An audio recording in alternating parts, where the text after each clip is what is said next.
Welcome to the SportsBros Podcast with your host, the head of creative, Eddie Cool.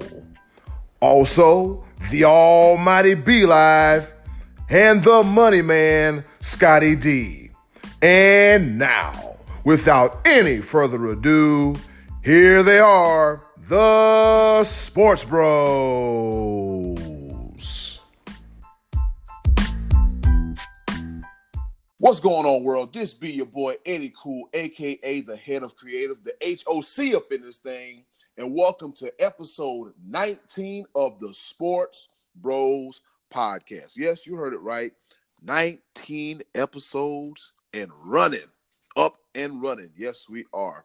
It's a pleasure to be here with everyone, and as always, I got my other bros with me, the almighty B-Live. What's happening? What's going on in the world today? This be your boy, the almighty B Live, excited about episode number 19. We've got a very busy week ahead of us. Man, I'm not even gonna lie to you. I really cannot wait to talk about what the choices of the voices had to say this week. Can we just go ahead and skip to it? No. Wait a minute. I'm too excited. Go ahead. My bad. Go ahead. Go ahead. Nah, brother, we got a format, but I'm going to make sure we can get to it in due time. And as always, the money man, Scotty D. Hello, everybody. I'm just happy to be here with my bros today and celebrating our ESPY. We won the ESPY for the best Sports Bros podcast this past week. Did you guys know that? We did. The best Sports Bros podcast category. We won it. Did we are you, SB winners. We won that? Oh, God. Scott, did you accept their award? I did. I was hidden by the U.S. women's national team, so you didn't see me on TV. Wow. They were all over the stage. They were dancing, and I didn't make an appearance.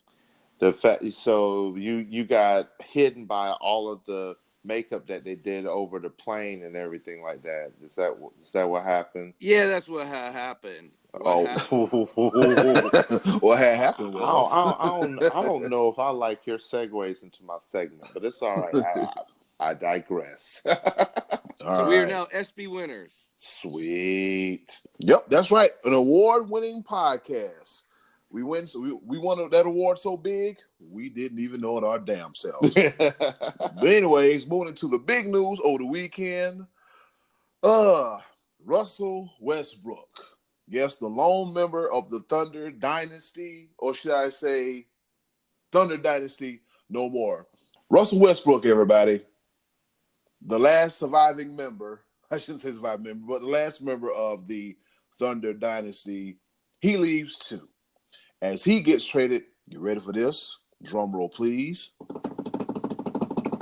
Russell Westbrook gets traded to Houston in exchange for Chris Paul and a bunch of doggone draft picks. Scotty D, what do you think about this? I thought that was crazy, man. I didn't see that one coming. After the Paul George thing, we knew that Westbrook was going to go somewhere, but it seemed like Miami was the top choice. But I just don't think he's going to be. He's not going to be a good fit with Harden. He wasn't the first time, and the first time Harden at that point in his career hadn't really developed fully into the player he is now. He wasn't as ball dominant as he is now, but. Man, they're going to have to put two basketballs out there for these cats. These guys aren't going to be able to play together, man. I actually thought that Russell Westbrook might have been a good fit in New York, but, that kind of ship had sailed already. That's one of those things that got affected in the trickle-down effect from the Kawhi Leonard thing. The Oklahoma City wasn't looking to rebuild, and then whenever the Paul George thing came up, they went into full rebuild. So who knows if it had been earlier in the process, maybe the Knicks may have wanted a Westbrook up there. Who knows? This thing was just completely kind of out of nowhere, and I'm a little bit surprised to see Houston being the outcome. Yeah, I'm like, of all places, him, Harden. Be live. Where you at on this one? I enjoy it. You know what? Because the unpredictability of the free agent season made all of this nostalgia happen. Mm-hmm. I think the reunion of Westbrook and Harden is actually a really good thing because what has happened over the course of time, like you say the first time with OKC and it didn't work out. Well, the first time you really didn't know who you had with James Harden. Now That's true. That's true. you Yep. know. And I think because the first time James Harden was essentially Russell Westbrook's backup. He came Mm-hmm. off the bench. Now you know what you're getting out of both players. And here's one thing. When they picked up Chris Paul, I was one of the first people to say, how is Chris Paul and James Harden going to work out? And they did essentially. They made it to the Western Conference Finals. If you really want to be honest, if it wasn't for the Golden State Warriors, you could see the Houston Rockets winning it all. Yep. So now you take that team and replace Chris Paul and aging Chris Paul with Russell Westbrook. I think it's phenomenal. And I think if anybody is going to make it happen, I give it to Coach D'Antoni to make that happen. He knows how to score. He knows how to run an offense. Defense has always been his downfall, but he knows how to score. If you want to pull up some stats real quick, and probably I'm just off the top of the dome in the past 10 years, I bet D'Antoni has had the highest scoring offense by far than any other head coach in the NBA. So I think it's going to be magical. Well, it's going to be interesting because one of them are going to have to probably learn to defer. Yeah, that's my whole thing. I'm like, well, okay, this is a good look. This is a good move. It's fine and dandy, but somebody's going to have to defer to somebody because both. I mean, who knows? One might go off for 20 points, one might go off for 40 points, and vice versa. But with I'm like you guys, man. With two ball dominant players, I don't want to, cock my leg up and drop a fat one. But it's just a fact, like how I'm just trying to figure out how is this going to work? Like whose team is it going to be? Like, could it get to the point where the locker room is divided, where you got Team Harden and Team Westbrook, and that's never good when you got division in the locker room. You're supposed to be coexisting and winning together. But I'm telling you, man, this is just going to be real interesting to see how this works. Well, let me ask a quick question because I've been really contemplating this because I agree with the whole ball dominance and who's going to lead, who's going to be the point of that team. But how do we? Let me see if I can put this best in words. These two guys have been the leader in assists the past couple of years. I mean, Westbrook has averaged a triple-double, which includes assists. So, like we keep saying ball dominant. It's not just us. It's a lot of media outlets, a lot of personalities that are saying that they're ball dominant. But they dished the ball off really well. James Harden has been up there as well, almost averaging a triple-double. So, I mean, yes, there's only one ball, and yes, I think their playing styles are not quite the same, but that's what it's very intriguing to say the least. Like, I think Harden can learn how to play off the ball a little bit more. I think he'll be a little bit less ISO. I think Russell moves without the ball pretty decent, but it's one of those things. Yeah, he's the ball's going to be in his hands more than anything. I'd put the ball in Westbrook's hands. Harden, I'll come off the wing. He's got a knockdown shot, step back, couple dribbles. I think D'Antoni's going to make those adjustments. I'm actually very excited to see it. I don't see them winning anything, but I'm looking forward to seeing what might transpire. Yep. Somebody a bug that stat guy Kyle P. Shout out to the Kyle P. for the stat. James Harden and Russell Westbrook for each of the past 2 years, both have led the league in turnovers. So, Oh, yeah. I think 1 year Westbrook led it, and the next year, Harden led it. That just goes back to the fact that they are the primary offensive option for their respective teams. So that falls right into play. So the play does run through Harden. The play does run through Westbrook. So yeah, that cohesiveness we have yet to see. So I guess that's the point that you guys are trying to make, and I definitely understand that. Yep. All right, and in return, the Thunder receive, of course, Chris Paul, and then they receive a slew of draft picks. You ready for this one?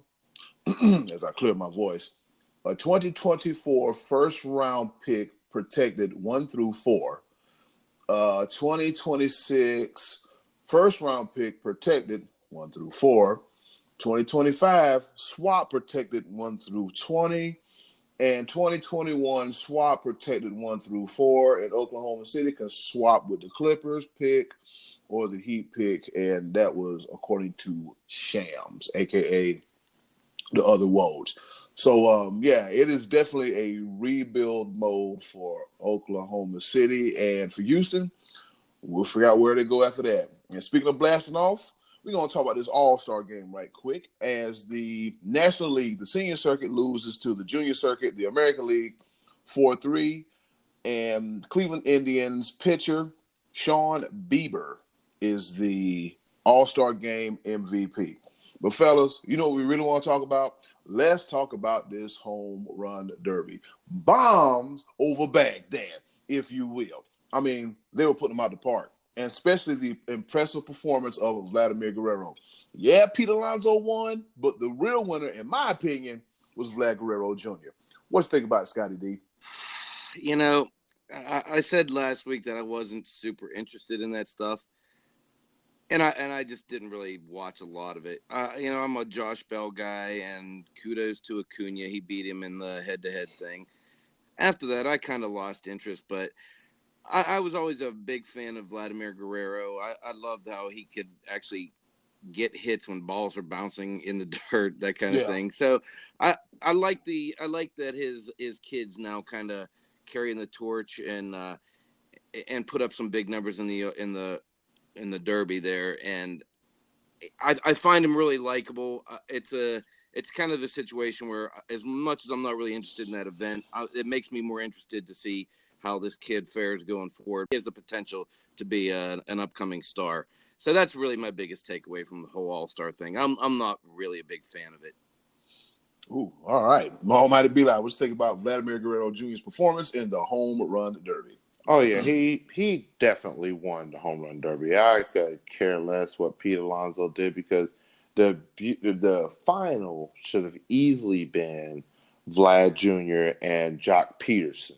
Yeah, that was an absolute tear, and it's one of those things where Pete Alonso got fortunate enough that they went to extra time and 2 overtime 3-pitch. So I don't even know what to call it, but yeah, by the end of the day, the second round, the semifinals, Vlad Jr. hit 40 home runs in that round to Jock Peterson's 39.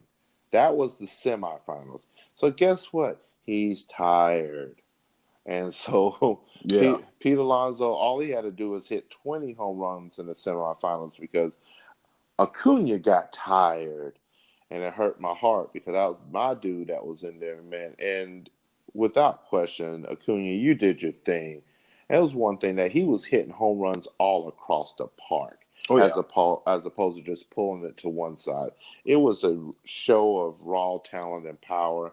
And, I mean, it shows when it really counts on the field, man. I love it. But, yeah, Vlad Jr., that was just beautiful. Am I a fan of the 4-minute, 30-second little bombs away? Not necessarily, but I guess you get to really tap into what they're capable of doing. But it will wear out a hitter doing that. Yeah, that and that's not the first time we've seen that. I mean, that happened to this is prior to the clock. I'm thinking.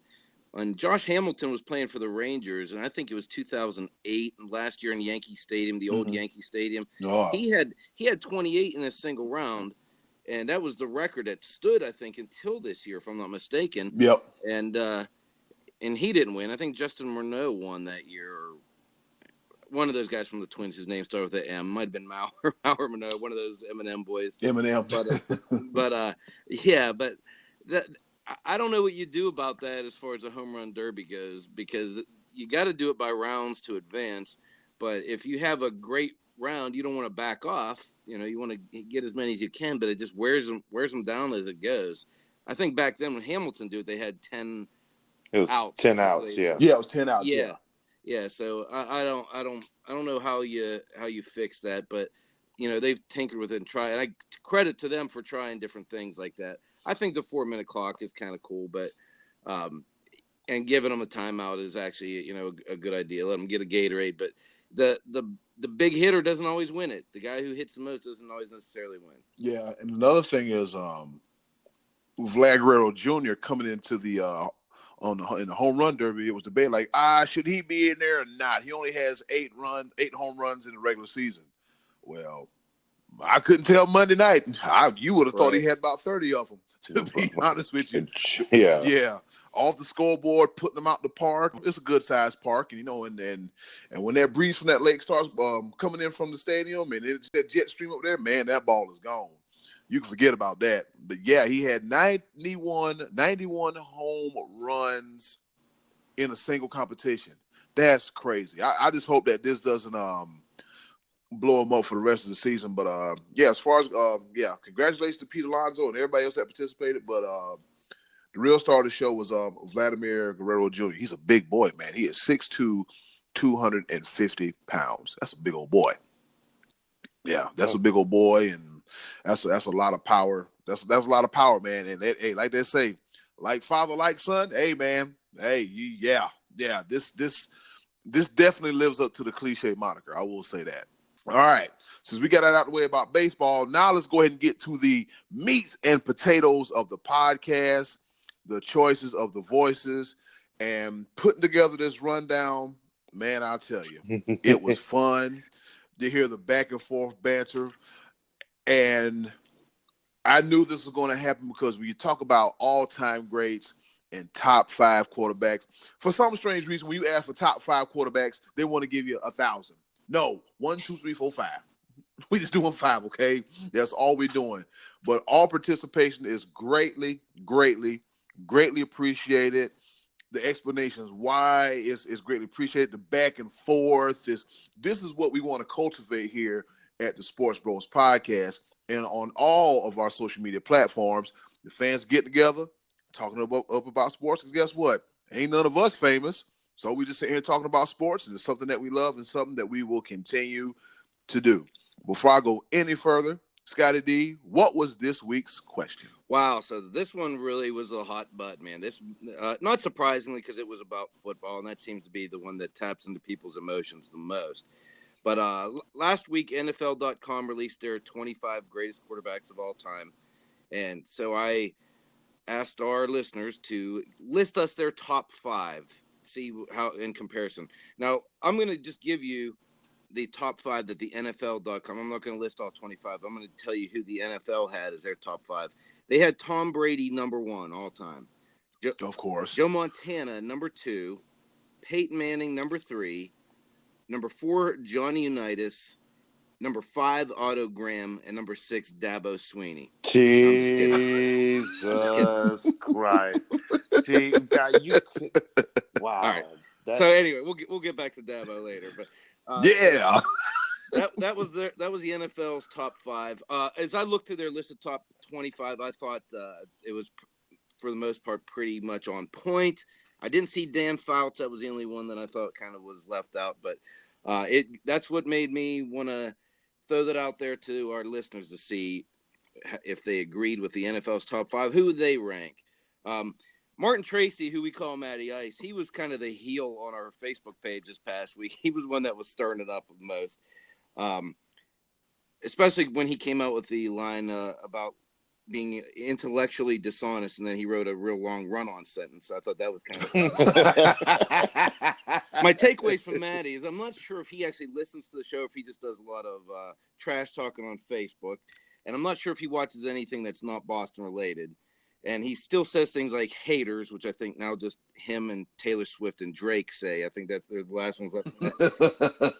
And he also insulted me with the old Romo insult, which, believe it or not, 3 times last week I had a Tony Romo dagger thrown my way as a Dallas Cowboy fan. Guys, Romo hasn't played since 2015, so let's get some new material on that.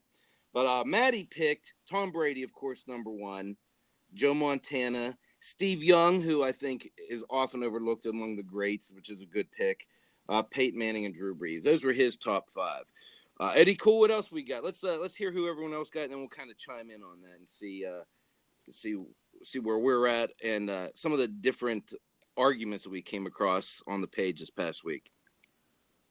Gotcha. Shout out to Martin Tracy, a.k.a. Matty Ice, or as Jim Cornette was saying, he's a heel. Engaging in heelish-like behavior. All right. Brian Randall. Shout out to Brian Randall, first-time participant. He says he's going with his generation. He says, number 1, Tom Brady. Number 2, Joe Montana. 3, Peyton Manning. 4, Drew Brees. And 5, Aaron Rodgers. That's pretty safe. That's pretty solid lineup. Can't argue with that. He went with Cam Newton at number 6, but we're only doing 5. But it's all good though, because he's a Carolina fan. Keep pounding. Uncle Max, the uncle to the show, the uncle that we all love. His was interesting as well too. He picked number 1, Johnny Unitas, Bart Starr, Roger Staubach, Joe Montana, and Peyton Manning. Yeah, Uncle Max. Those last 5 week, there. I apologize. I said he was 107 years old last week, so I'm sorry, Uncle Max. I know you're only 97. I cheated. Wow. But no, but you know, Uncle Max, don't worry about it. We got your back. We got your back, Uncle Max. I like me and the Almighty Be Live got your back. I like that he put his list in because he is a little bit older, so that he gives us a little bit more perspective than by adding Johnny Unitas and Bart Starr. Staubach. I like that he had that he actually watched those players which were before our time.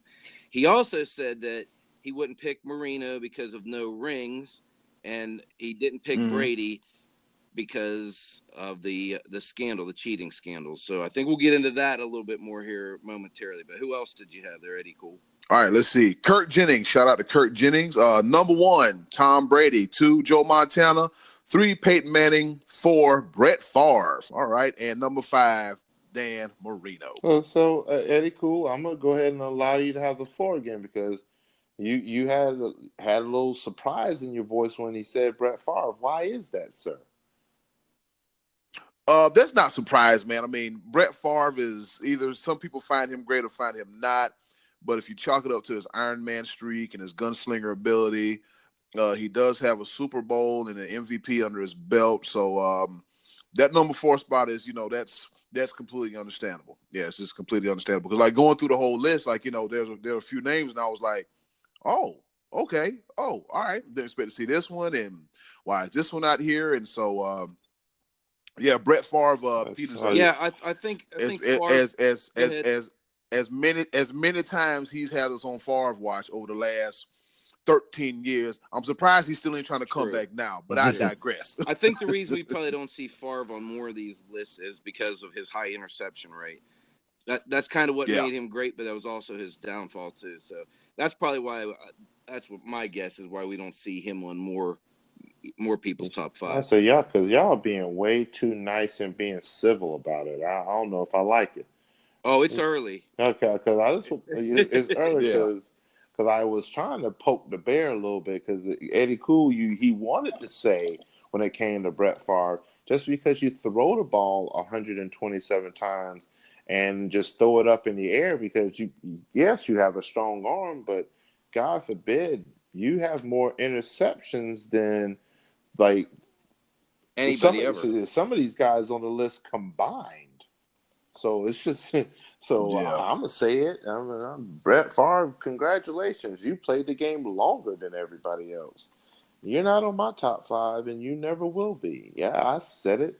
You keep doing your copper tone. What is it? Copper tone little knee wraps and whatever. That's what I'm saying. He's still trying to play. Yeah, Yeah. him and Jerry Rice throwing balls at each other. That's so disrespectful. And let me tell you something, man. These guys are in great shape. Have you seen like Brett Favre's arms as of late? I don't care. I'm just saying.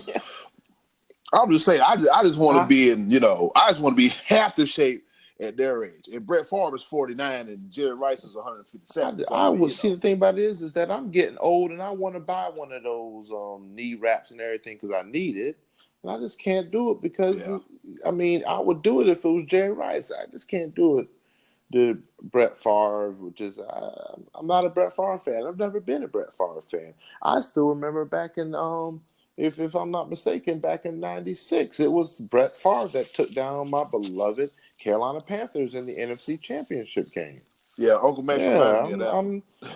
He reminded me of that one. I ain't never got over that. So maybe this is a little bit of haterade coming out, but I'm still speaking facts when it comes to Brett Favre. So like I said, this question could easily be an entire episode. So I'm Eddie, cool. Here you go. Get it. All right. I got you. So Brett Favre's career numbers was 508 touchdowns, 336 interception over 71,000 yards, and his QB percentage was 86.0 to the Mississippi Gunslinger in his Wranglers. All right, Trey Duke. His top 5 consists of number 1, Peyton Manning, number 2, Drew Brees, number 3, we got another Brett Favre here. Okay. Number 4, Tom Brady, and number 5, Warren Moon. Yeah, Warren Moon is very underrated, I think, when it comes to the history of quarterbacks. He's another one of those guys that didn't get rings, but Warren Moon, man, he was the key to Houston's run and shoot system that they had going there for a few years, and I thought Warren Moon was outstanding. I mean, he did get his credit in the Hall of Fame. He's a Hall of Famer, but he gets overlooked a lot of times in the great quarterback conversation. So I'm actually pleasantly surprised to see him make somebody's list here. Yeah, that's good, man. Warren Moon was he was a pretty good quarterback, man. Because think about that that if you look at his totality of his entire professional football career between the NFL and what a lot of people don't, a lot of new fans don't realize, he also played in the CFL and was the main cog behind the Edmonton Eskimos 1, 2, 3, 4 straight Grey Cup championships, and then he's a surefire Canadian Football Hall of Fame, and so it's only right that he transitions that game over to the NFL level. And I think that Canadian game helped him out a little bit more because it helped him see more of the field. But of course, the field's a little bit shorter, a little bit more narrow in the NFL, and so he had the ability to make it happen. Kyle P. He said Steve Young. He told me in no particular order. He said Steve Young, Troy Aikman, Tom Brady, Peyton Manning, and the bad man himself, Aaron Rodgers. Okay, that's a nice list. Aikman getting a little bit of love with his Super Bowl rings. Of course. I knew you would like Aikman being on the list. Well, Aikman, that team that he was on, there's the argument against Aikman. That's all you had to say. That's the big. That's it right there. That is it right there. He was on a great team. Good Lord. I mean, I'm gonna say it. Like, he was easily probably the 10th best player on that team, and you have Emmitt Smith and Michael Irvin. Like, Emmitt Smith made Troy Aikman's life so much easier.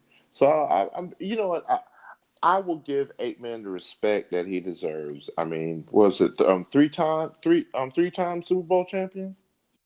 Yeah. So right after giving him disrespect, you say, "I'm going to give him respect." Very nicely done. No, I didn't disrespect the man.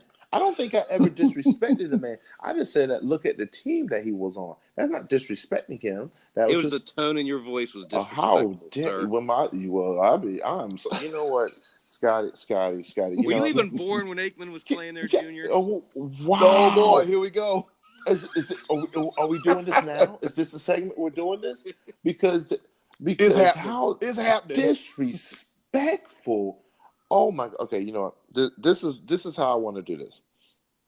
The Cowboys, bless their heart, I don't, because you're from Pennsylvania, so you might not understand the term "bless your heart." That's never a good term. First of all, because God forbid the Cowboys, that's all they have to hold on to.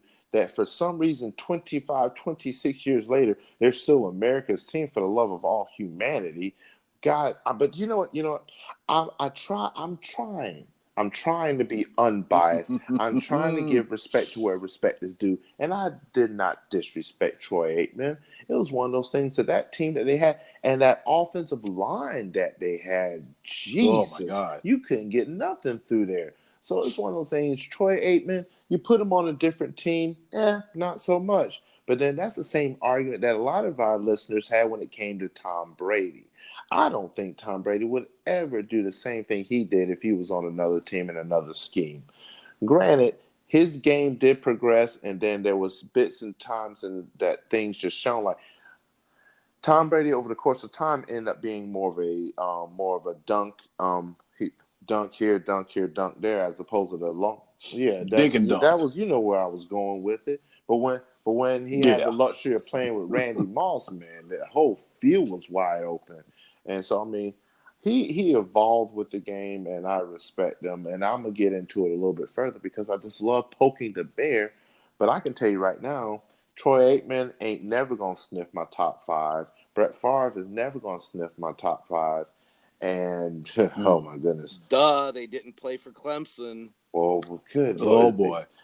All roads Hey, lead to Clemson. Official hashtag brought to you courtesy of Doris Burke and the Steeler Resolve, president, founder, the fan club. God bless America. But it's all right. It's all right. Eddie, cool. Who else you got throwing out with? This is great. I was gonna put the damn headphones down. Hey, y'all got it, man. Y'all don't need me. I'm just in the damn way, just holding up, just breathing air for nothing. All right, we already covered Matty Ice, Martin Tracy. Now we have Rodney Bellamy. Shout out to Rodney Bellamy. Always gives us some insightful commentary on his picks and why. Number 1, Dan Marino. Number 2, Drew Brees. Number 3, Tom Brady. Number 4, Peyton Manning. Number 5, Woody Dancer. B-Live. Straight off of B-Live's list, Clemson quarterback on the NFL top 5. Thank you, Rodney. You know what? I think Scott. I think B-Live slid about $2. I think so too. Why would I? Okay, first of all, let's get something perfectly clear. If I was going to slip somebody $20 to put in a Clemson quarterback, no disrespect, Woody Dantzler, that would not have been my pick. I'm telling you right now, there's a guy at Clemson right now that's going to eclipse them all. Sunshine, watch what I tell you. This guy's going to be phenomenal. But Roddy, I gotta ask. I really do, and I'm telling you, I bleed orange. Orange is coming through my veins. I get and through your nose. Ain't nobody ask you for all of that. Let me explain what I need to explain about myself. Rodney, watching Woody Dancer in college, it's phenomenal. Absolutely, he was a definitely true dual threat quarterback. Absolutely, it was amazing to watch. Definitely one of my favorites growing up watching him play in college. When he hit the pros and he didn't pan out to be that prototypical NFL quarterback, they relegated him to being a backup running back and a punt returner, a kick return specialist. And I do appreciate the money man for we were talking earlier on our little conference call before the podcast about one of Woody Dancer's highlights.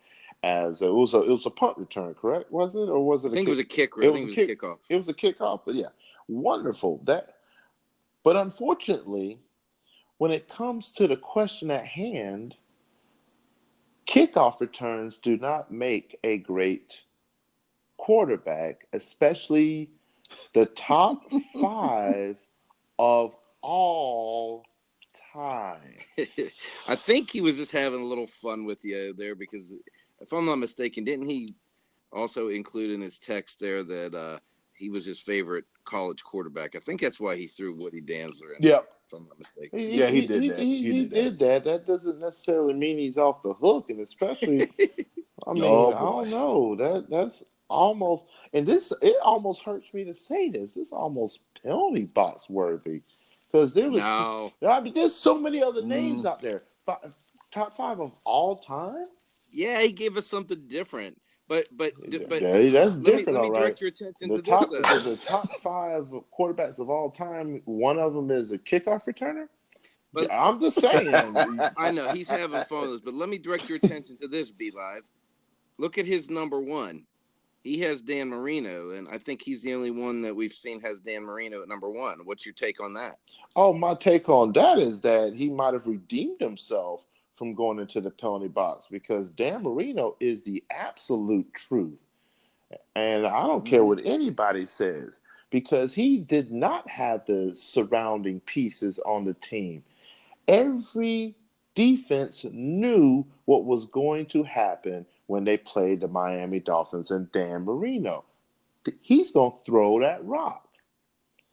And he did it with such a high skill and accuracy, even though the defense knew what was about to happen. And that is second to none. When you have defensive coordinators studying and studying and studying, and you still piecing them apart, even though you don't have the prototypical running game that most teams have that offset, like there was no play action when it came to Dan Marino.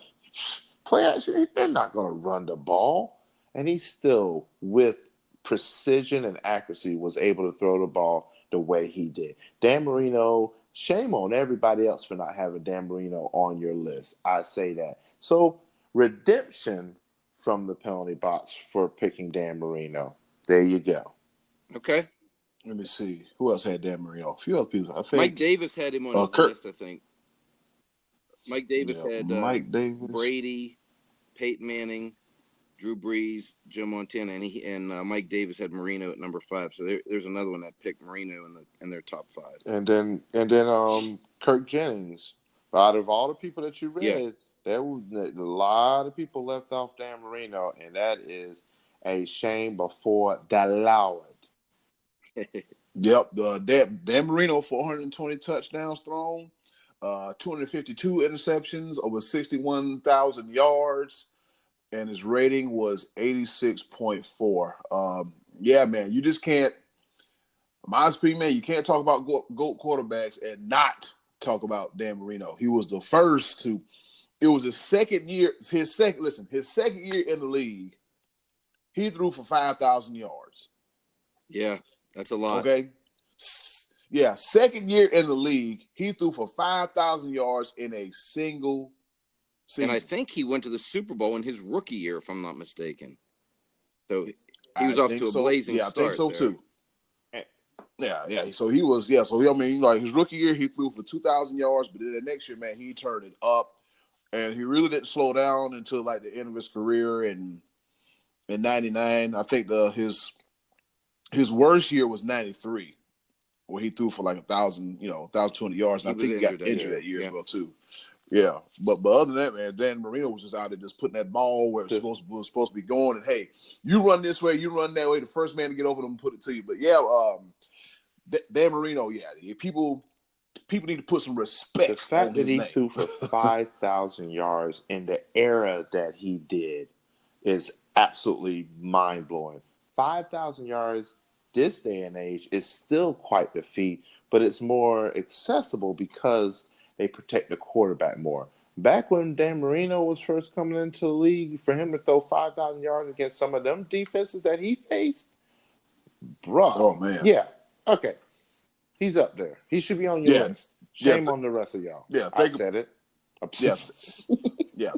Think about it. You have to, when you look at that list, man, it's like you had the Bears defense, the 49ers defense, the Giants defense. Throwing the Steelers in there. The Steelers defense. I mean, it was just not a walk in the park. Yeah, and twice a year he was facing Mark Gastineau and Joe Klecko. That was the Jets defense. Yeah, and the Jets defense too. You had to see them twice a year. And it's like, man, come on, man. It wasn't easy, but somehow, some way, man, Dan Marino made it look easy. Okay, so guys, while we were talking, I found the list of 5,000-yard passers. Dan Marino was the first and the youngest back in '84. Let's see. Drew Brees did it 1, 2, 3. Drew Brees did it 4 times. Yeah, okay. Drew Brees did it 4 times. Tom Brady did it once. Matthew Stafford did it in 2011, and that won him the Comeback Player of the Year award. Peyton Manning holds the record with 5,477. Ben Roethlisberger, and tied for the youngest is Patrick Mahomes. I mean, that's some pretty tall cotton. And I'm surprised Ben Roethlisberger is not on everybody's list, but it is what it is. Jury's still out on that, but hey, he got some rings and he can throw the ball. The jury is still out on what? What jury is this? On Ben Roethlisberger. Stop he's it. He's talking about his rape trial. The jury's still out on that. Okay, yeah. Oh boy. Yeah, I'm just because they just never came back. He said, "Look, take this here suitcase and get gone. Ain't nothing happen." You know what? I'll tell you this. It's actually unfortunate though that Ben Roethlisberger isn't a little bit higher on the list. But then again, like if the Steelers have had arguably the most talented offense in the past 2, 3, 4 years, and for them not to make some noise is ridiculous. I'm sorry. Just so that might leave a bad taste in a lot of people's mouth because I mean Ben Roethlisberger does have 2 rings. I mean he's got to be in the conversation per se, but yeah. Look, listen. He should have because more. He's not in the top 5 doesn't mean he's not a great quarterback. I mean, when we're talking the top 5 of all time, we're talking about the elite of the elite. And there's a lot of great quarterbacks that have won multiple rings and have put up big time numbers that aren't just top 5. I mean, top 5 of all time quarterbacks. It's hard to name top 5 in today, in 2019. But you're talking top 5 all time. It's hard to crack that list. That's why if you see what we're getting a lot of the same names here, and that's why because these are the absolute elite of the elite. No, I can agree with you for once. That was very well put, sir. All right, that was very well put. I applaud you. Well, thank you. We just had a moment. Episode 19. It took us 19 episodes to have a moment. Warm and fuzzy. All right. The closer we get to episode 20, the stranger things tend to happen. Stranger things tend to happen. All right, Will Berry, get his name right. He selects his selection is quite nice. Otto Graham, Tom Brady, Joe Montana, Drew Brees, and the sheriff himself, Peyton Manning. Yeah, he included Otto Graham, which I'm amazed he was able to watch him play live. That was crazy to me. Otto Graham. So Will didn't tell you about the time machine? Never mind. I forgot. I'm sorry. Look, I'm not going to hate on him for picking Otto Graham because of Otto Graham's numbers. Obviously, he didn't see him play, but Otto Graham put up some crazy numbers. I was reading about those, and he was just one of those athletes that was well before his time as far as the quarterback position goes. Yeah. Otto Graham. Let's look up his. But he's number 5 on the NFL's list. Yeah. So that's not an outrageous pick. It's not like it's a dumb pick. No, not at all. We were just gearing more towards guys that we have seen, but yeah, but that's solidified, man. Otto Graham is definitely one of the greats. He played in the era where like I need a face mask. Really. I mean, Otto Graham's way old school. Yeah, he was a 5-time Pro Bowler, Hall of Fame, 7-time All-Pro. Yeah, man, he was good, man. He wasn't all that big, man. He was only 6'1", 196. Yeah, that's not that big. He was and he only threw for 23,000 yards at the time. You got to think they didn't play a whole bunch of games, so Yeah, I mean, Otto Graham was out there, man. He was out there, like I said, ahead of his time, man. Played his entire career with the Cleveland Browns, and yeah, definitely Hall of Famer for Otto Everett Graham Jr. That's right, whole government. All right, and shout out to Brian, Uncle Max, Kirk, Trey Duke, Kyle, Martin Tracy, Rodney Bellamy, and Il Wilberry for their participation in the Choices of the Voices. All right, now it's our turn. Boy. Be Live. Your top 5. Well, you've heard me opine upon a couple things, but my top 5, and I'm actually not going to do any particular order because that was really tough for me. But really, I rack my brain a lot about this one. But my top 5, no particular order. I went with Drew Brees, Joe Montana, Peyton Manning, Dan Marino, and I got to give a quick shout out to Trey Duke because I put up there Warren Moon because I want to say this to the two of y'all. Y'all kept saying Warren Moon, no rings, Warren Moon, no rings, Warren Moon, no rings. Do you realize what he was able to do? Eddie Cool, I'm going to need you to get your stats correctly because Warren Moon, as a rookie, his first 5 years in the Canadian Football League, 5-time Grey Cup winner, his first 5 years in the league. Let me also, because there's going to be some people out there that all they know is American football, all they know is the NFL.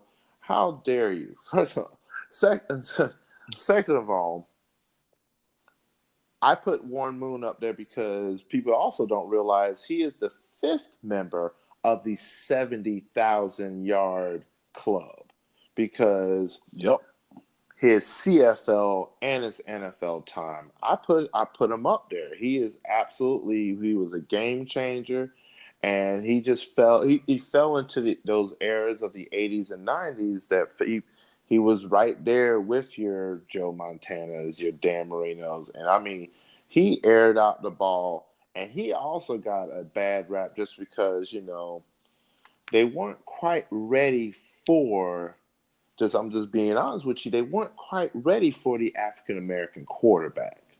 They weren't ready for it and when he was in the league. So I want to definitely put him in top 5 of all time. And because he has 5 of them things. Granted, yes, it's the Canadian Football League, but he has 5 of them. He's championships are for real. Well, so, and then I didn't put Mr. 6-time Tom Brady on there because as I said before, I'm looking at pure quarterback skill, and I just don't see Tom Brady.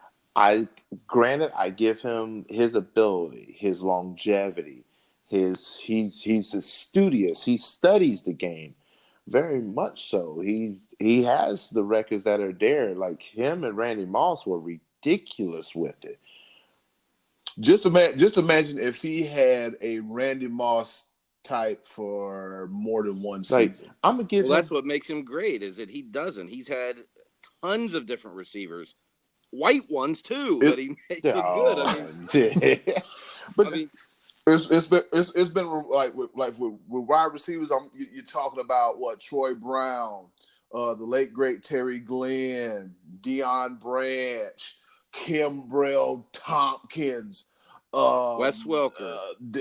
Wes Welker, Danny Amendola. The one year he had Randy Moss, Chris Hogan, Aaron Hernandez. You're talking about wow, killer. Aaron Hernandez, Rob Gronkowski. Like he's kind of had like the who's of wide receivers, and it's like, well, damn, about Josh Gordon. And it's like actually mentioned Josh Gordon. Jesus, you didn't have to. You really didn't. You about to say I had to? No, you didn't. No, you didn't. Josh Gordon, Aaron Hernandez, get him out of here. You know what? I say that because it absolutely irritates the crap out of me when it comes to people that have God-given talent, top tier, and you make the dumbest of dumbest mistakes.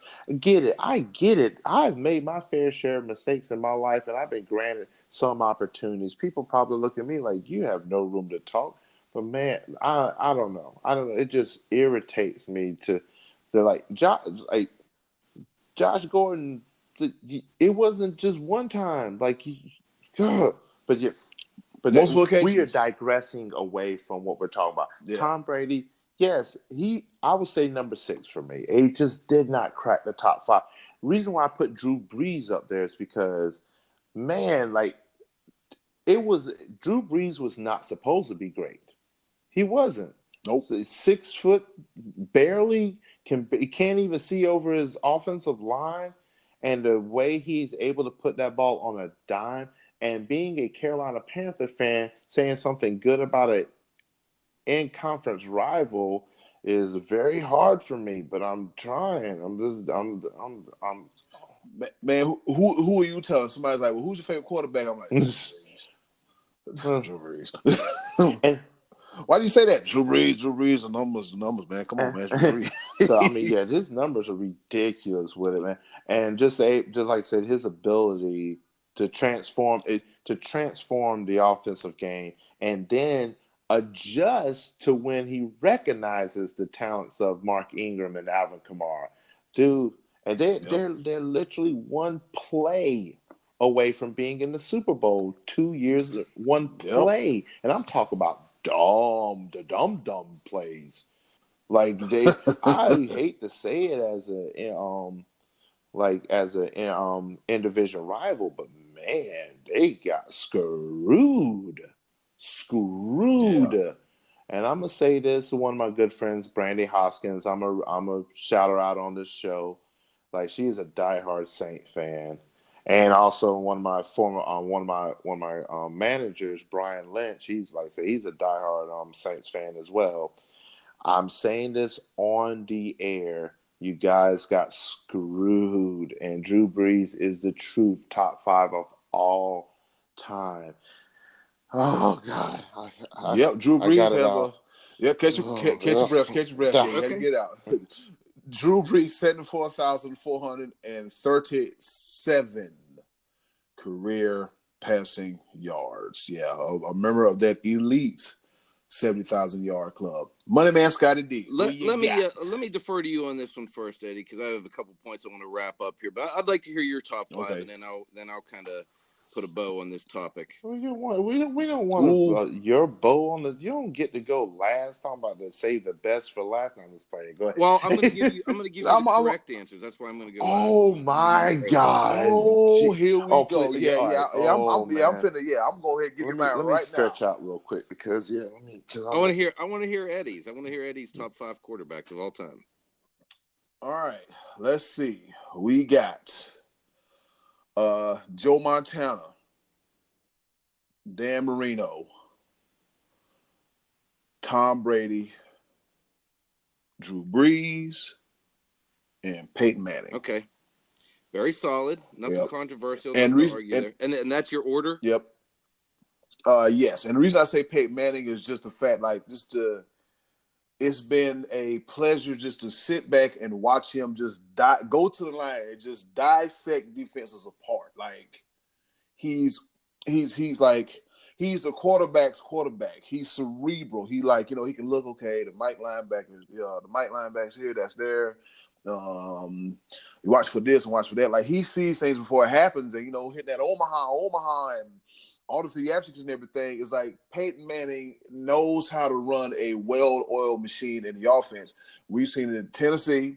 I mean, we saw it in Tennessee, but then we saw it in Indianapolis when he was with the Colts, and then we also saw it when he was with Denver too. So for him to do that with 2 different teams on that level, man, look.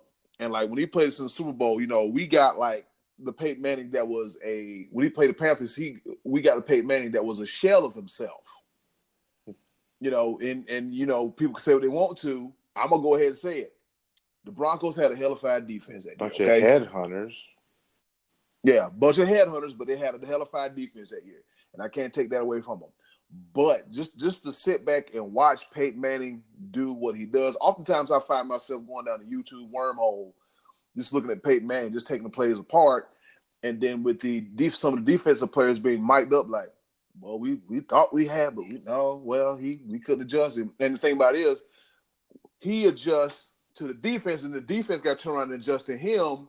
So it's like a quick game of poker. You know what I'm saying? If you're doing that, he got you already. If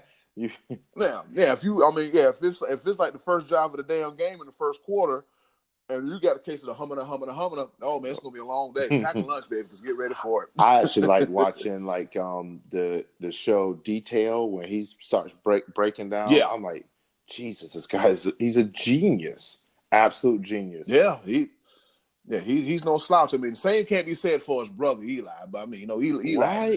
Why would you even mention Eli Manning? We could have went without it. Now you had to mention. Oh boy, I'm just saying that the difference there's a difference between the two. I will give Eli Manning just a little bit of respect. There's the only little bit he's going to get. He at least did prevent Tom Brady from having 8 of them things.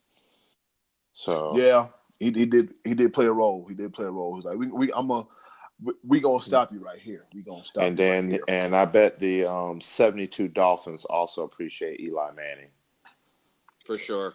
Yeah, they probably sending him gift cards and Hennessy Select all year. Every year, pop, there you go. He'll be like Bobby Bonilla at the end of every season. Here you go, Eli.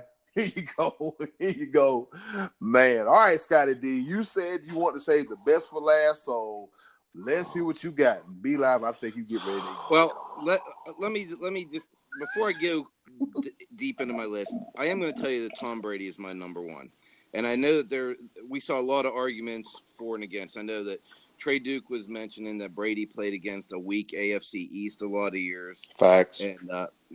And there was some validity to that. Facts. I mean, the fact that he gets a lot of wins, all pretty facts. much automatic to start off, which does build towards home field advantage. I think that's a valid point. Whole bunch of facts.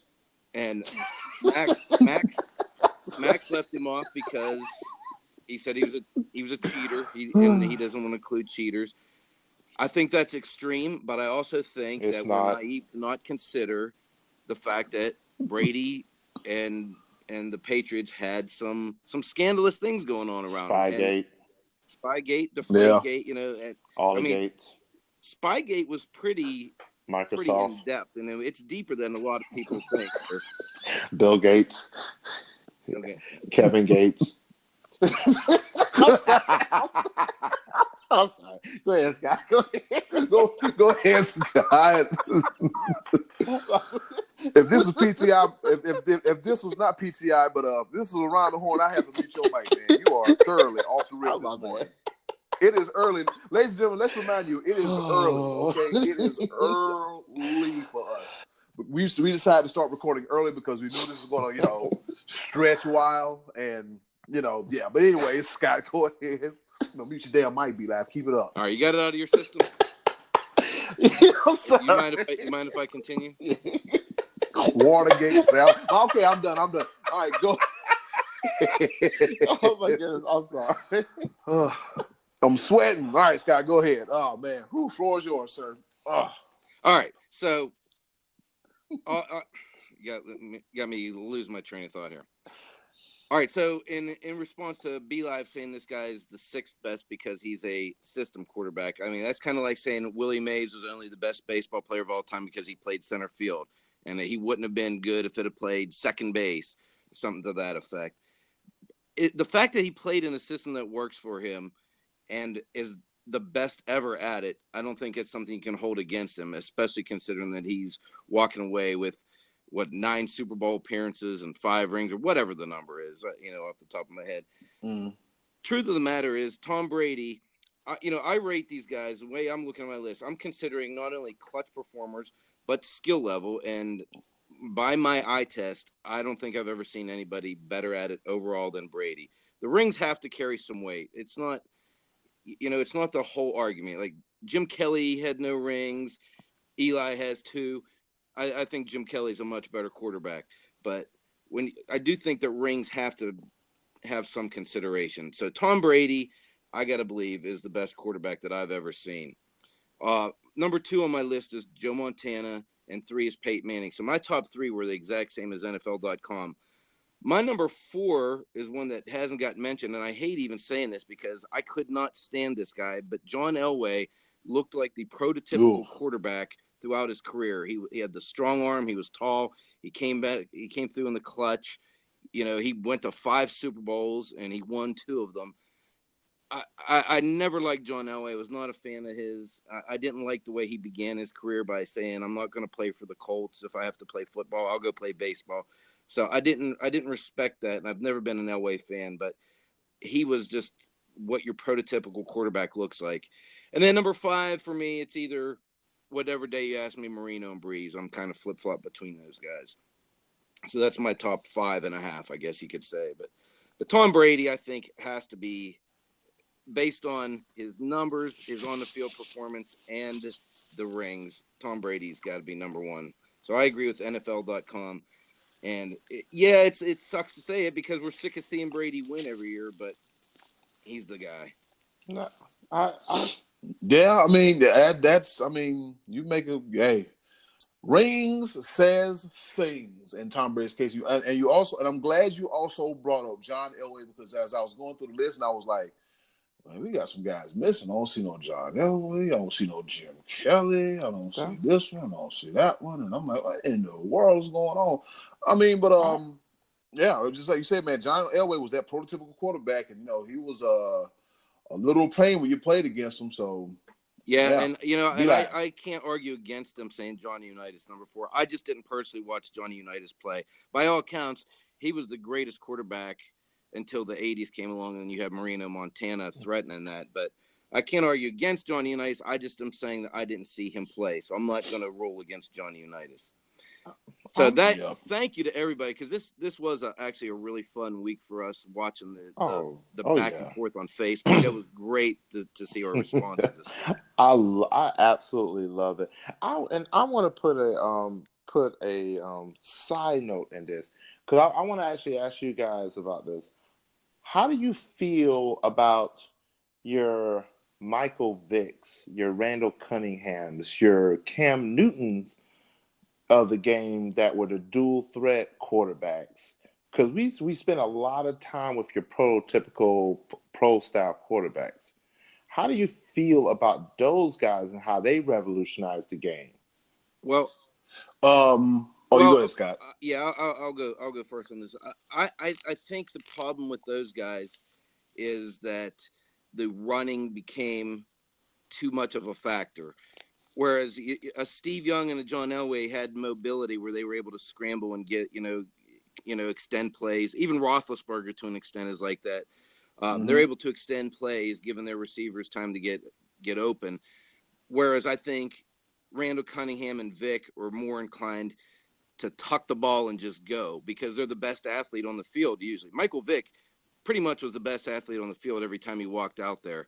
And I think a lot of time his natural inclination was not to extend the play as much as I'm going to run for this and get us a first down. But ultimately, that creates injuries and shortens careers. I mean, Robert Griffin III looked like he was going to be a world beater, and he was beaten to death by his third season. Robert Griffin. See, there you go. RG3. Yes, I am. Because I don't care what anybody says. They compared him to Cam Newton. That was the most disrespectful thing I've ever heard. What? They said he was going to surpass Cam Newton? What? Where? How? What? In what universe? Okay, I'm just saying that in his rookie, he was rookie of the year, and he looked fantastic, and he was slinging it around. He still didn't have a better year than Cam Newton. He's another quarterback that tucked it and ran. And I think Cam Newton developed a little bit beyond that as he's gotten older in his career. He was more of that kind of quarterback young, but I think he actually worked hard on his craft and became a better all-around quarterback as his career has progressed. Yeah. I think the only thing I think Robert Griffin III would still be playing today if freaking if Shanahan didn't make that stupid decision, yeah, he got a blowed up knee, but we're gonna put him back in the game. No, like that this was is terrible. like that was terrible. Exactly. A friend. I've never been critical of a person, but him. Oh, every time I see him and his no lip having face, I look at him and I cringe because I'm like, you, sir, just ruined a possible. It would have been. I don't know if it would have been a Hall of Fame career, but the way it was starting, he would have been, at least top 10 in the league if he was still healthy and still playing today. Because another case, Robert Griffin had a bunch of talent and. He had a bunch of talent, but as far as like tight ends and wide receivers, he had, the minimum, the bare minimum, the crumbs, if you will. Because nobody wouldn't go into Washington like that. The fact of the matter is just like you said, when it comes to dual threat quarterbacks, they pose a matchup problem for defensive coordinators. They give them nightmares because who's going to hold this and who's going to hold that one. You remember how the read option was a big thing, but now it's here today, gone tomorrow. As far as dual threat quarterbacks, they do have a place in the game. But like as Scotty D said, like Cam Newton did, he had to realize, okay, this is good, fine, and dandy, but I want to extend my career. And I'm not gonna lie, man. Randall Cunningham, he was another. I should have picked him as my must-see athlete because seeing him play was a thing of beauty. I mean, he could run. He had a cannon of an arm. And then at one point he had like the league all-time record for like the longest punt. Yeah, he still does, I think. Are you serious, Randall freaking Cunningham? Yeah. Okay, like what in the hell? Move over, Cordell Stewart. Let's talk about Randall Cunningham. All right. Here's one thing I want just this little last piece. So before we move on, I was watching some highlights of Michael Vick just the other day. And people also forgot Michael Vick's arm strength. God, that dude, like on the run, still throwing it down. Like I see, like this was Patrick Mahomes before Patrick Mahomes. Like on the run, still throwing it 40 yards down the field on a rope. Like, and that's why, like he was in my consideration. But then, like, we go into the accolades part of it. Like, when you say the greatest of all time, the top 5 quarterback, I really wanted to put Michael Vick up there because talent-wise, there's still, to this day, I don't think a quarterback that has touched his talent. And I mean, that's what I say, a quarterback. People like to call him more a runner. They say dual threat. That takes away, that waters down the entire quarterback title, but he was still a quarterback and he still threw the ball down the field with precision. And so like it was tinkering in my head putting him up there, and I thought about, I was like, you know what, I'm a stick to your prototypical, your slingers, the Thank best God quarterback. you passed on that idea, so I didn't really have to destroy you on this show. Well, oh boy! Wow! Yeah, thank God you passed on that one. Well, that's right. I'll tell you what. I'm gonna let that slide just for time restraint situation. Sounds good. All right, we'll go in the future on that one. And all right, let's see. I'm looking at Michael Vick's numbers. He only passed for 22,000 yards in his storied career. Let's go up here. Yeah, 133 touchdowns, 88 interceptions, 22,000 yards, and his rating was 80.4. But yeah, man, Michael Vick was another one of those 6-foot quarterbacks could barely see over the line, but somehow, some way, he made it work. And his career rushing yards, 6,109. Jesus, yeah, that's excellent. Yeah. And you got to think, he didn't have to look over the line because he was never behind the offensive line. So exactly, running around it. Yeah, he's running around exactly. It. All right, you guys so interested in hearing our next week's topic? It's good. It's not going to top this one. This was easily our biggest hot button topic that we've had yet. But here's what we're going to ask next week: what team in any sport missed out on a championship opportunity or a dynasty opportunity by self-destructing or underachieving? Ooh. There's a lot of teams out there that you were looking at and said, man, they're going to be good. And actually, this kind of ties in with something that Eddie mentioned earlier this week with the Oklahoma City Thunder. I mean, that would be a good example one. That team was poised to be like a championship level team, and they just they collapsed, with we all know what happened there. But Yeah. But there's there's a lot. I actually have a few in mind, and I'm interested to see if anyone else is going to come up with the same ones that I have in mind. But it could even be a team that won a championship that you were thinking they're going to win a bunch of championships, and for whatever reason didn't pull it off.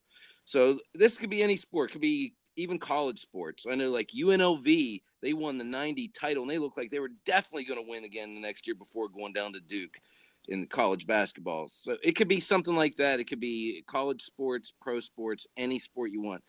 What team do you think missed out on an opportunity to be like a championship or a dynasty?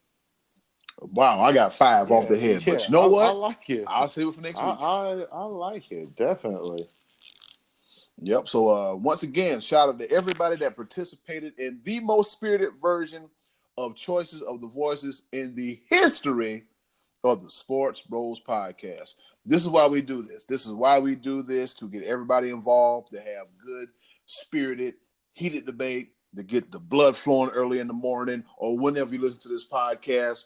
And that way you come on the Facebook like page, whatever social media outlet that you perform, social media platform, if I can talk today too, whichever method you prefer to get in contact with us, because we love watching and engaging, and Brian being a habitual pot stirrer, and Scotty D just laughing, and me, I'm just sitting back just like, ha ha ha, look at all this. But thanks to everybody that came through, as always, in the Choices of the Voices. And next week, it's going to be good. Don't know if it's going to top this one, but next week, it is going to be good. All right. And now we're moving from greatness to not so greatness. The penalty box portion of the show. And you ask, what's the penalty box portion of the show? If you're listening, you should know. But for our new listeners, the penalty box portion is anybody doing something in sports, be it dumb, stupid, whatever it is, they got to have a seat right here in the often crowded penalty box. Are we ready, fellas? Go ahead. Let's see what we got. All right, let's see. The penalty box hadn't changed too much, but let's go ahead and give it a rundown. Last week, me and the Almighty Be Live, we tried to get this man. We tried to get him some furlough, clemency, something. We tried to get him expunged. We tried to get him out of there altogether. But the classic case of Clint Hurdle rears his ugly head again. Why? Because Clint Hurdle reminds me of one of those people that just can't seem to get out of their own way, no matter how hard they try, be it by yourself or with assistance from somebody else. But he does a pretty good job at being consistent of keeping his own butt in the damn penalty box. Why is he in a penalty box? We let Scotty D tell you why he's in a penalty box for the first week of a 2-week sentence. Well, he won't play the hot player. He won't play the guys. And in the most recent specific instance was Adam Frazier in the week before the All-Star break, who was hitting 900 in the series against the Cubs, and he got a seat on the bench on the 4th of July. So I've just seen too much of Clint Hurdle doing these kind of things throughout his career. He'll get out next week, but, he'll probably end up back in there sooner than later. There's always time. We will try again. All right. Yeah. Yeah, but Clint, if you give us another reason, you'll be up in there. Pretty soon we'll just keep you in there. We won't do like Paul Pierce and let you slide out. James Dolan and Michael Jordan. See James Dolan, Be Live. I'm gonna let you opine on that real quick. Well, James Dolan, I mean, you are just breaking the hearts of New York City and Queens, and just people that are just like Spike Lee. He's hurting. He's hurting right now. Stephen A. Smith, they're hurting because this is New York City, the Big Apple, Madison Square Garden. You have everything that any player would want to have as far as star power, being in the city of lights. I mean, and nothing. You don't want to sign Kevin Durant, the baddest player on the planet right now, to a contract because you're concerned about his injury. Yeah, he's going to be injured a year, but you sign him. You sign him and you get the other players with it. Because if you sign Kevin Durant, you get Kyrie Irving. It's a package deal almost. Simply put, you get that star player, you get the other ones that come with it. As Scotty D likes to say, like the players pick and choose where they want to go and everything. That is that is what the NBA is right now. You have to do that. And so now you've made it perfectly clear that I don't want to make my I don't want star players. I don't want to take risks. So guess what? You won't get star players. Nope. And also Michael Jordan, he for doing things similar to James Dolan and needing to sit under the learning tree of the wise one, Jerry Why West. wouldn't you pay frickin' Kemba Walker? Are you kidding me? There's a reason why I just stuck to James Dolan, because Michael Jordan is pissing me off to a whole nother level. Because you have the player. You have the player. You just gotta get the help around him. Pay the man. Not who wants to play in Charlotte at this point in time? Nobody. No. Hit it, Keith. Nobody. I swear. I'm just gonna be sitting here and I'm going to go see a Hornets game this year because it's my determination. I'm going to see an NFL, an NBA, Major League Baseball. I'm going to catch me a professional game of each kind this year. I'm going to go see the Hornets, and I'm going to sit and I'm going to cry because I'm going to watch it. I'm going to cry, but I'm going to go see it because guess what? That's what I want to do this year. I want to see it all. You know what, man? You can stay to the house and cry. You ain't got to spend money and go cry. I know. You gotta be loud. You gotta save yourself some heartache, brother. You gotta. I know. You can cry at the house, or you can cry in the. But car. I'll be 100 with you. I want to surround myself in that setting though, because I'm setting myself up for the future. The SportsBros Podcast will be at your major sporting events. We will have press passes. We're going to be doing it. So you know what? I'm getting the ball rolling early, and I'm going to enjoy some things. I'm living my best life. But yeah, Michael Jordan. Exactly. Stop it. Yep. And then we got Rafael Nadal, who lost this weekend, deservedly so, because he probably was in Wimbledon conducting a scratch and sniff test on worldwide television, digging for dingleberries and picking for boogers and going for nose oysters. You're nasty. Stop it. Do you want me to shake your hand? You're nasty. Yeah. Fist bump, bro. Fist bump, bro. No, we not about to. No. You digging for dingleberries and picking boogers, man. How old are you? 5? Come on, man. And Michael Jordan, stop treating the Hornets like your side piece. I'm sorry. Side piece. I'm sorry. See, I couldn't let it go. All right. We got O.J. Simpson for wilding out on Twitter, stating he's got some getting even to do and posting knife emojis, and even worse, getting into it with a parody Twitter account. Stay your ass off of social media. Robert Kraft, just cause. Guess what? No. Guess what? What are we? Robert Kraft. Scotty D. Is this what I think it is, Scotty D? I think he might Scotty, be is out. this what Oh. You are pardoned, sir. Robert Kraft. you are pardoned. I've beaten that dead horse. I just don't do it again. Don't you? I got my eye. You are out on probation. All right. Don't you? I swear for this. Ooh, you even think about even if you even blink wrong, I'm gonna be on your ass like white on wax. All right, here we go. We got Paul Pierce for making blasphemous comments in comparison to D Wade and just talking all together. Paul Pierce, the one that got away, but we brought him back in. And once again, Scott's the president of the fan club, Scotty D's favorite band, Doris Burke and the Steely Resolve. Not talking about her this week. I'm sorry.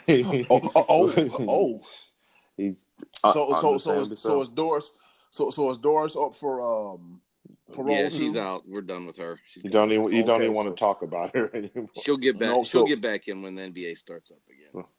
All right, so wake me up in memories. Okay, let's see. So that's on the pardon list. We got Doris Burke and the Steely Resolve.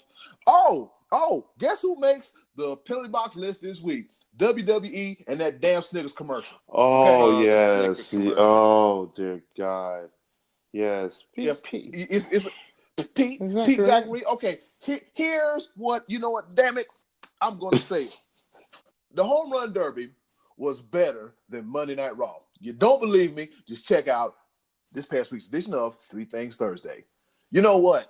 I understand how partnerships and sponsors work. I get that. And how many times are you going to give us slow-ass Pete Zagarine with fishnet pantyhose on his head, his nosy-ass English teacher, and Pete looking silly? You know what? That does not motivate me to want to consume your product as far as buying a candy bar. No. Pete Slow, his teacher's nosy, and I don't want nothing to do with a Snickers candy bar, okay? Where's Betty White? Where's Elton John? Right. Bring back the funny commercials. Snickers, you had it going on. I understand. As a matter of fact, a lot of people don't know they had a big influence of the Women's Battle Royal a few years ago because it was supposed to be the Fabulous Moolah Women's Battle Royal, but due to the past and the reputation of Fabulous Moolah, Snickers said, "Hey, player, you got to fix that. We're not gonna have our name attached to that." Once again, like I said, I understand the power of sponsors and advertisements and stuff like that. But WWE and Snickers, you have been granted a freshly new position in the penalty box. Get us some new commercials. I'm tired of Pete. Slow ass. But anyways, I digress. Facts. Big facts. All right, I'm in here sweating. All right. I get it. Trust me, we all feel that way. Let's bring it on home. Yeah, that's just it. All right, so that's it for the penalty box. All right, now we're finna take it home. They're giving me the go home cue, and it is time for a round of pepper. 3 topics, kind of sort of rapid fire style. 3 different opinions, 3 different takes, and I'll go first. My first pepper point goes out to the Minnesota Twins, the Houston Astros, the LA Dodgers, and the New York Yankees. Why are they going out, my you ask? Because they're on pace to win 100 games this season in Major League Baseball. Last week, the second half of the season has started, and each teams, they're in position to win 100 games. Just hoping they don't have an epic collapse like the Mets did that one year. This could be an interesting postseason. Over to you, Scotty D. Hey, last week we were talking about Ben Askren getting knocked out by Jorge Masvidal in 5 seconds. And this past week, Ben Askren did some media. He was talking about it on ESPN. What he didn't say, or at least I didn't hear him say, was it was a fluke or a lucky shot. What I heard him say was, "I got my butt kicked. What do you want me to do? I heard I set some kind of record." He started owning the fact that he got his butt kicked, and I got to tell you, I'm starting to like the dude. Be live, over to you. Hey, 5 seconds. He realized the errors of his ways. Right. Yeah, I bet he won't do it. If you own it, I got a little bit more respect for you. I got you on that. Yeah, he has to redeem himself because he was talking that good before the match. All right. Yeah. On a somber and a very beautiful note, this my pepper point goes out to Tyler Skaggs, the LA Angels, and the no-hitter for the first home game after Tyler Skaggs passed away. The entire team wore his number and his jersey, number 45, and the team combined to pitch a no-hitter and won 13-0. The first home game afterwards. I'm telling you, somebody is cutting onions. It was absolutely beautiful to watch. And, I mean, the amount of emotion that went behind it, it was absolutely amazing. Angels in the outfield, Tyler Skaggs to the Skaggs family, everything. It was absolutely wonderful. Eddie? I'm telling you, man, those guys are playing some real inspired baseball because there was a stat that read, it was crazy how he was born on 7-13, and then it was 7 1/3 innings, and then the score was 13. Man, you know what? I'm going to stop talking about it because somebody over here is cutting them onions for real. But this is what sports does to us, man. Sports, the human side of sports is well, too. All right, who's going next? It'll be you. You. Oh, me? All right, I'm going next. I will edit that out. All right, my second pepper point goes to none other than the legendary Russell Westbrook and his new beginnings with the Houston Rockets. 2 ball-dominant players. I got to have the ball. It got to be about me. Who's going to defer to who? Who's going to do what? hopefully this helps Russell Westbrook achieve his dream and accomplishment, and also James Harden's dreams and accomplishments of finally becoming an NBA champion. Because guess what? Serge Ibaka left, got a ring. KD left, got a ring. You two, can't much be said. All right? So I wish you guys the best of luck. Yeah, I know I'm critical on Russell Westbrook, but hey, man, it is what it is. Show me something, player. Show me something, player. Your turn, Scotty D. Ball goes to you. All right, I'm not a huge tennis fan, but I appreciate watching the Grand Slams once in a while. But what a Grand Slam final we had this past week with Joker beating Roger Federer. That was a thriller. I couldn't get off the treadmill because I was watching it at the gym and I was ready to go. And those guys just laid it all out. And it was elite tennis playing. And also, we had a new star on the horizon upsetting Venus, Coco Chanel or Coco Crisp. What? Coco Gauff. Coco Gauff. Coco, the new star. Coco Gauff. Coco Gauff. Wow. Coco Gauff. Over to you, B Live. I was like, Coco Chanel, what the hell? What? Scotty G, you never cease to amaze me.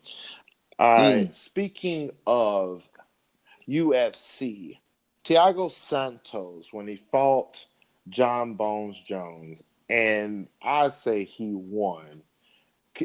He definitely won now when you come to find out that Scotty D was absolutely correct. Me and him debated on what exactly was the injury, but now finding out that he tore his ACL, MCL, and PCL and had a torn meniscus. That basically put, for those that don't understand the CLs and all of that, his entire knee was destroyed. Gone. All of it. His entire that's knee. Crazy. And I think that was his left knee. And then there was an injury in his right knee because he was supporting so much weight. Like, he could not support any weight on his left leg. And that was for 4.5 rounds. That's 22 minutes of combat fighting, mixed martial arts on one leg. And for it to go to a split decision.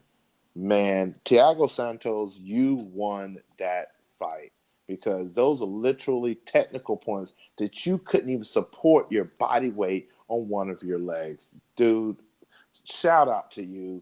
Mad respect. Get well. Please get well and come back. Man, I want to see the rematch. I want to see it happen, dude. Amazing. Eddie Cool. B-Live, but before we get to me, so you say he tore his ACL. And what else? He tore his ACL, MCL, and PCL, and torn meniscus. Wow. So the only thing he didn't tear in his knee was his LCL. Because I'm looking at a knee diagram right now, and it's always interesting to see, like, okay, you tearing what, where, and how, and what. Yeah, like he was held together by a thread, literally. Like, I am looking at a knee diagram, and I'm like, yeah, I got nothing bad to say about Thiago Santos. I know from this point out, knowing that he was like fighting on a damn near like non-existent destroyed knee. Yeah, much props to him. All right, and on another somber note, one of the show's favorite passed away at the age of 38 years old.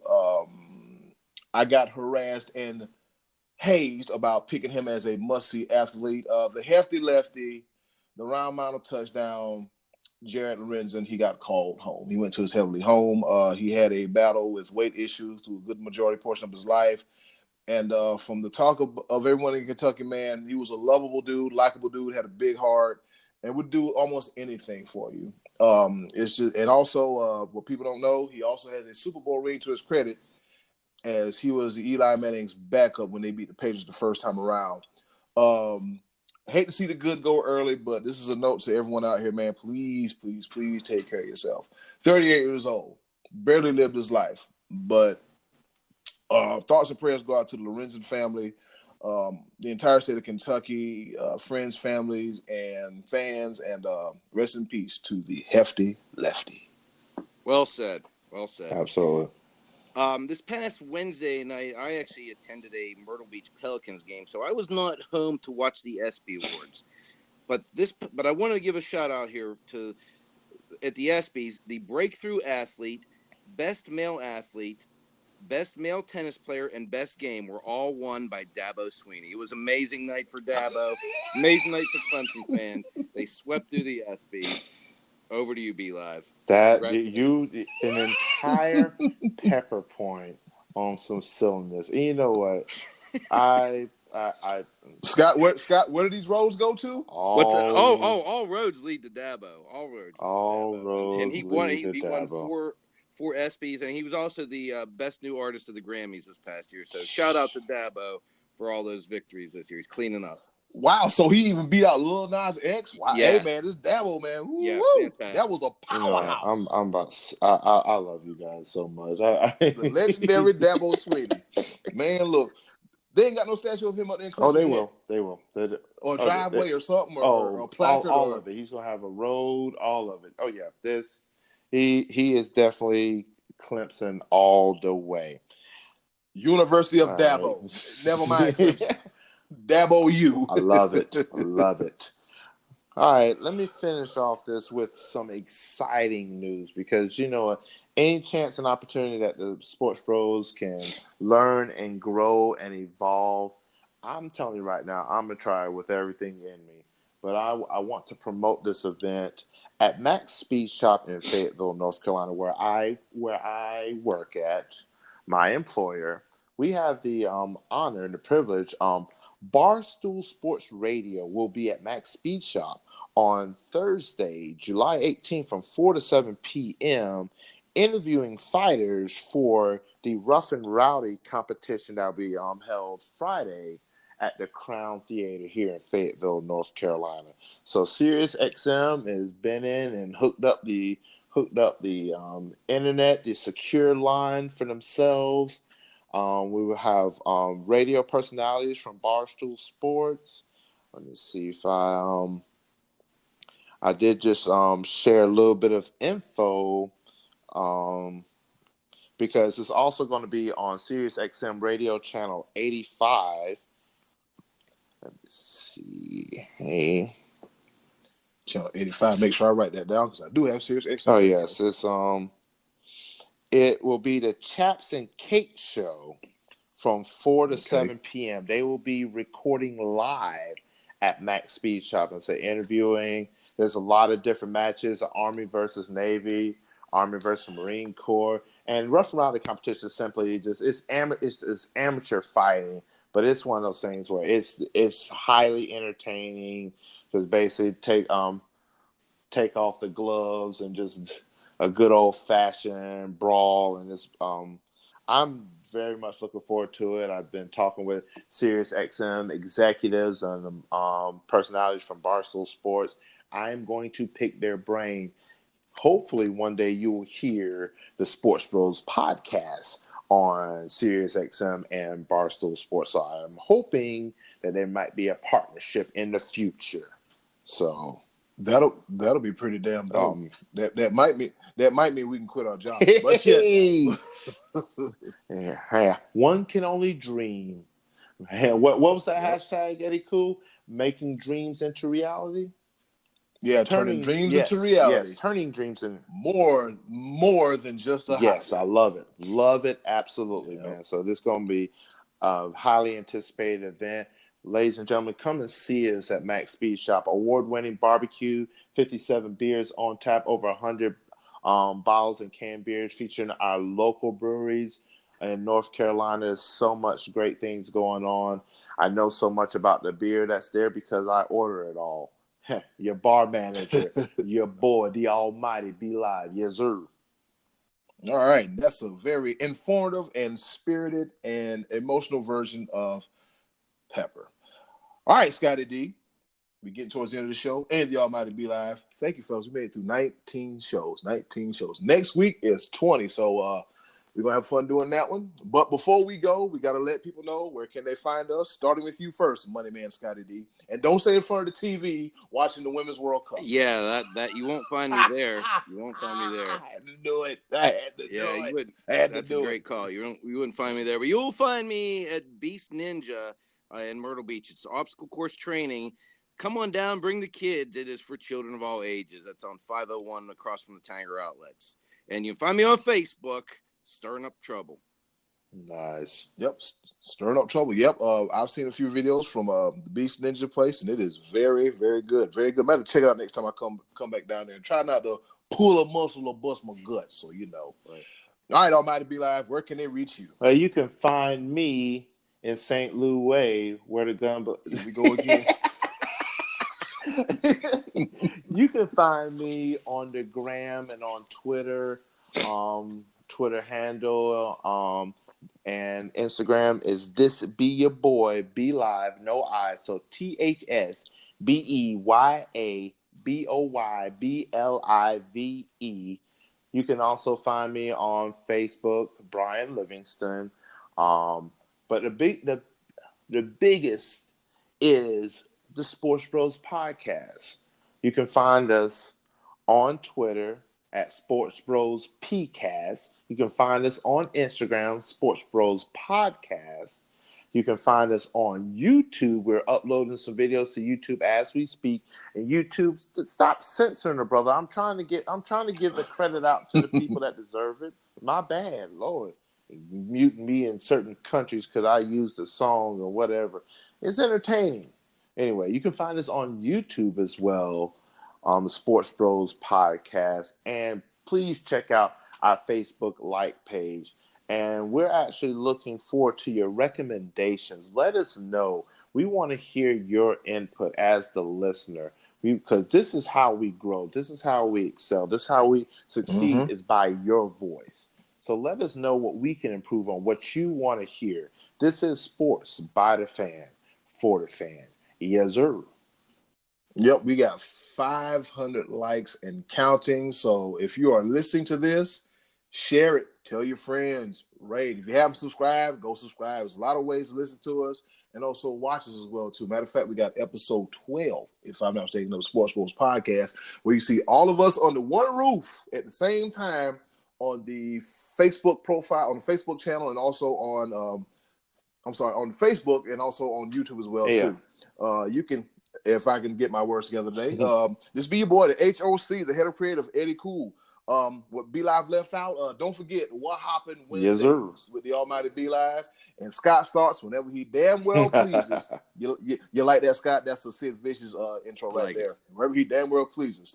You can check me out at Snapchat, Super Cool 5000, all one word and a number. Instagram, Cool Season. I'm also on the Sports Bros Podcast Twitter, Sports Bros PCast, and also on the Instagram account. That Instagram account is pretty damn fun. I'm not even gonna lie. And of course, the YouTube account as well. Everything under the Sports Bros Podcast umbrella. That way you have no reason to be well, I didn't know you guys had anything going on. Cut it out. We got a whole lot going on. All you got to do is reach out and find us. All right. And that being said, this is another edition of the Sports Bros Podcast in the books. Oh, and before we leave, happy birthday, JR. We would like to wish JR, who's going to owe Be Live $50 at the end of the year. Absolutely. I need my money on time. But happy birthday, bro. No doubt. Yeah. Happy birthday to you, JR. We almost forgot, but I wasn't going to let this show come to an end without saying happy birthday to JR. And guys, I don't know if you remember, but JR was on the show. And if you want to get on the show too, just hit us up, and we'll make it happen for you. For the Money Man Scotty D and the Almighty Be Live, this is Eddie Cool, the head of creative. And in closing, do something nice for yourself. And if you can, do something nice for someone else. They'll greatly appreciate it. This is the Sports Bros Podcast. Y'all be good. Take care. Yes, sir.